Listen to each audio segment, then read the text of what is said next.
Donc on a des critères de sélection qui peuvent nous donner un indice pour dire ah ça pourrait être génétique. Donc la première étape c'est de faire un arbre de famille, trouver que ça pourrait être génétique et proposer un test à la patiente en expliquant l'importance parce que ça a une importance pour le traitement du cancer. On a des traitements maintenant spécifiques quand c'est héréditaire, donc ça implique le patient lui-même.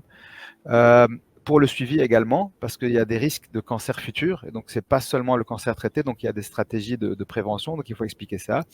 Et puis comme vous avez dit, il y a aussi l'impact pour la famille, donc on explique ça aussi. Et donc on va tester la patiente en premier lieu, et si le résultat revient positif, à ce moment-là, c'est une spécialiste, un spécialiste, un oncogénéticien ou une oncogénéticienne qui va donner le résultat, expliquer tous les tenants et les aboutissants, traitement, prévention, et évoquer l'aspect familial.